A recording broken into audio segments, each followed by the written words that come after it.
ভারতের ছাড়া জলে বাংলাদেশে বন্যা পরিস্থিতি, অভিযোগ সঠিক নয়।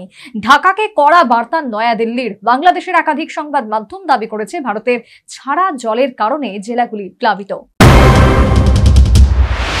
বাংলাদেশের উত্তর প্রান্তে অবস্থিত সিলেট, ব্রাহ্মণবাড়িয়া সহ একাধিক জেলা গত দুদিন ধরে বন্যার কবলে। কয়েক লাখ মানুষ জলবন্দী হয়ে পড়েছেন।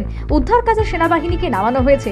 বাংলাদেশের একাধিক সংবাদ মাধ্যম দাবি করেছে ভারতের একটি নদী বাঁধ থেকে ছাড়া জলের কারণে জেলাগুলি প্লাবিত হয়েছে। বৃহস্পতিবার ভারতের পররাষ্ট্র মন্ত্রকের জোরালো আপত্তি জানালো। তারা জানিয়েছে প্রবল বৃষ্টিপাতের ফলে সীমান্ত লাগোয়া দুই দেশের নদী সংলগ্ন এলাকা প্লাবিত হয়েছে।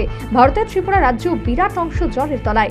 বাংলাদেশের উত্তর পূর্ব প্রান্তে অবস্থিত ভারতের ত্রিপুরা রাজ্যের পাহাড় থেকে নেমে আসা গোমতী নদী দুই দেশের মধ্যেই প্রবাহিত হচ্ছে।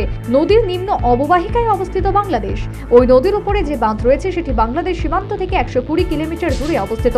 ভারতের পররাষ্ট্র মন্ত্রকের বক্তব্য, বাংলাদেশ সীমান্ত পর্যন্ত 120 কিলোমিটারের মধ্যে 3টি জায়গায় দুই দেশের যৌথ পর্যবেক্ষক কেন্দ্র আছে নদীর জলস্তরের দিকে নজর রাখার জন্য।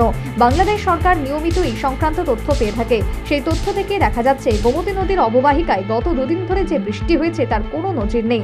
অস্বাভাবিকভাবে বৃষ্টিপাতের ফলে ভারতের অংশ প্লাবিত।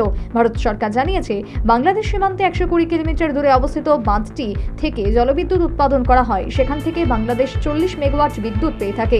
বাংলাদেশের সংবাদ মাধ্যমগুলির দাবি পুরোপুরি ভিত্তিহীন এবং ভারত বিদ্বেষী। Bureau report, news vanguard.